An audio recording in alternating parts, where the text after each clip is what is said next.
Welcome to June 2026 block of the month. This is the block that we will be making this month. Let's start sewing our June block. To begin, we're going to take the gingham triangles and the solid triangles, and we're going to line them up like this, and we're going to be stitching here. So to begin with, I'm going to put them right sides together, and I'm going to start at the 90-degree point and stitch down that side.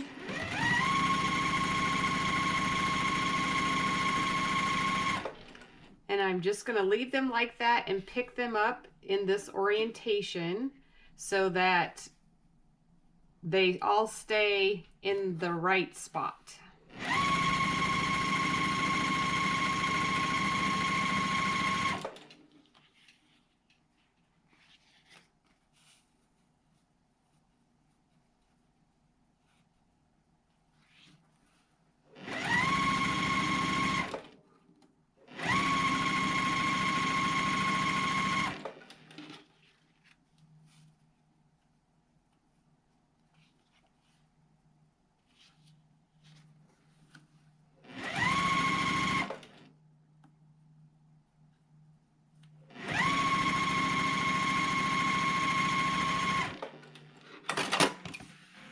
Okay, and I'm going to give those a press. Now we're going to add the larger triangle to this. So I'm going to just take them and line them up. And I'm kind of just orienting this whole shape, centering it on that shape.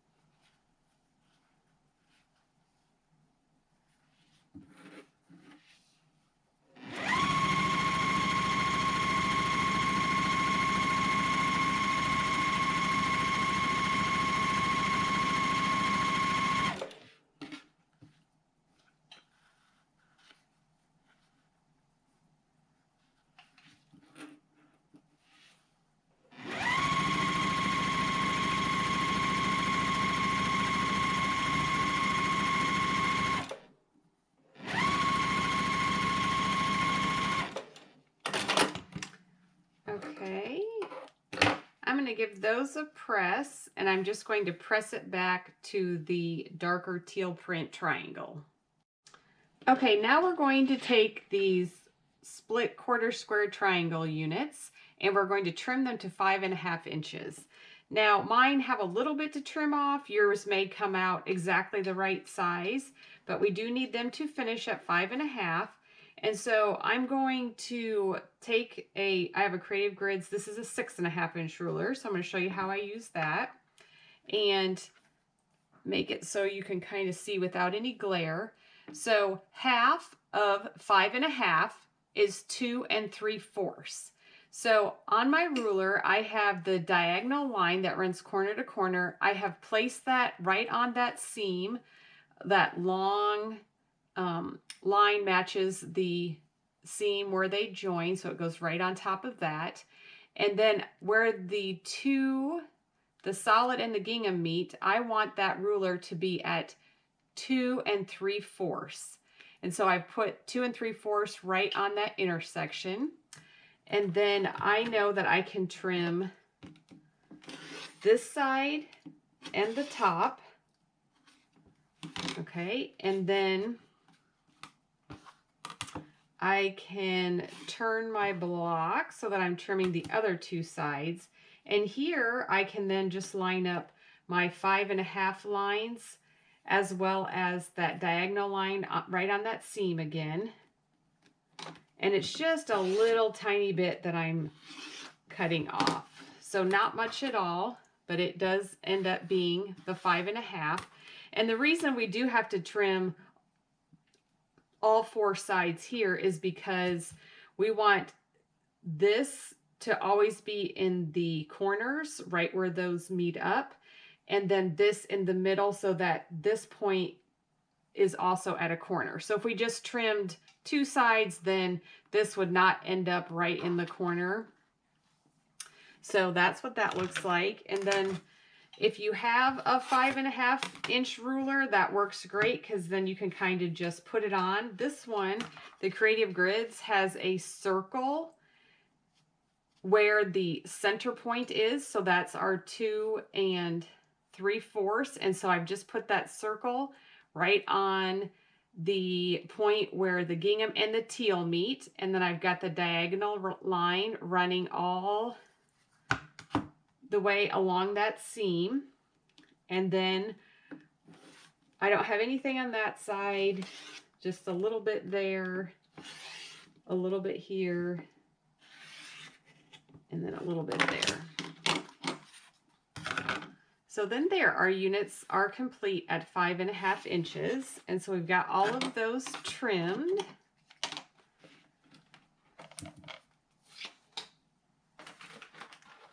And then the next thing we're going to do is add a rectangle to one side. But I'm going to kind of lay these out how they're going to go in the block so that I have them oriented correctly. I don't want to add the triangle to the wrong side.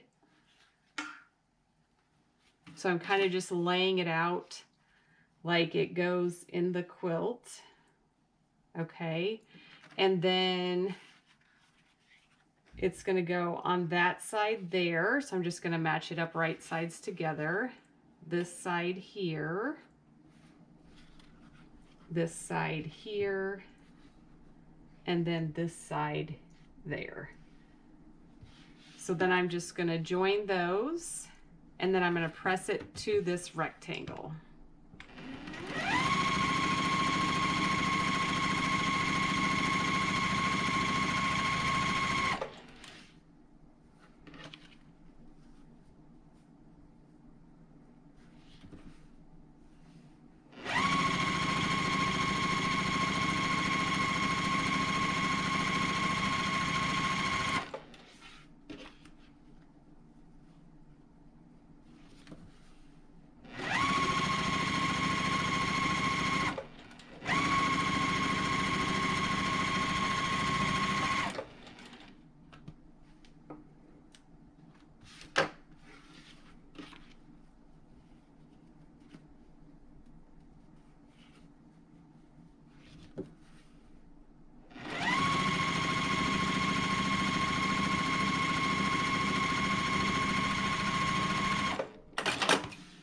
Okay, I'm going to give those a press and then we'll come back and sew our block together. Now I have my pieces all laid out on my design board, exactly how they're positioned in the block. And for this block, we are assembling using partial seams. So that means we're going to sew part of a seam and then stop, and then we'll have a position where we can sew all the seams to the center block, and then we come back and finish up the partial seam. So what we're going to do first is we're going to do a partial seam here, and then I'm going to stitch, this is a 2.5-inch square, so I'm going to stitch about 1 inch in. So I'm just going to put these right sides together and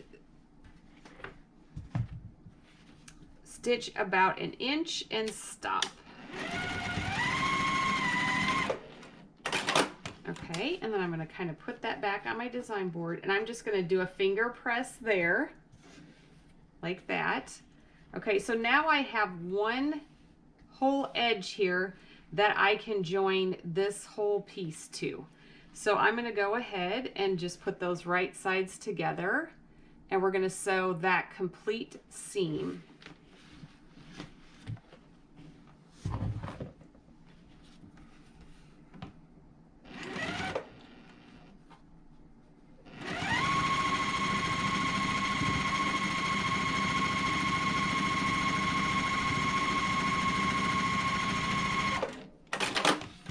Okay, and then I'm just going to finger press that back to the piece that we just added, put it back on my board, and so now I'm just going to kind of go around the center piece here, And this is a full seam here that I can now sew on the top unit. So I'm going to line those up and we'll stitch that whole seam.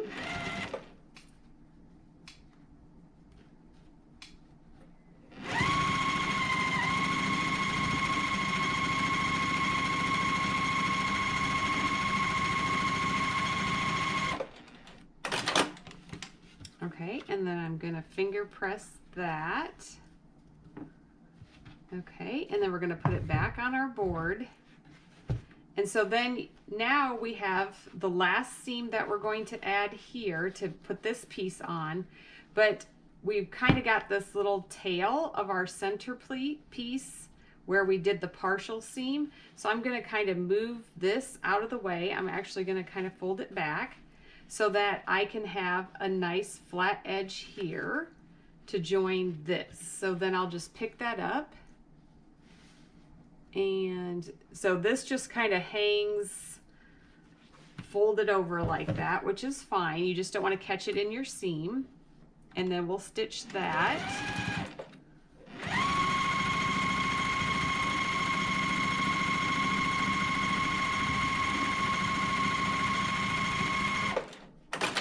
Okay, and then I'm going to press that back towards what we just added. And then now we can come back and complete this partial seam that we had sewn. So we can see right there where the partial seam is, and then I'm going to be able to line this up, and I'm going to just stitch towards that, just keeping everything flat.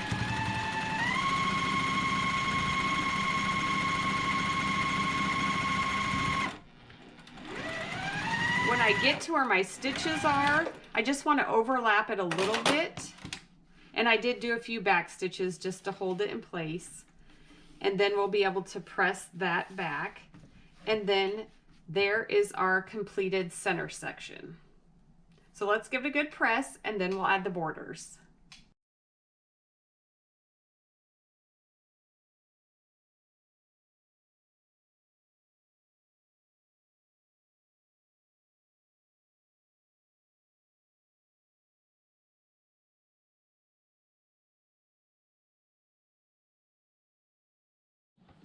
Here is our finished June block. Thanks for watching.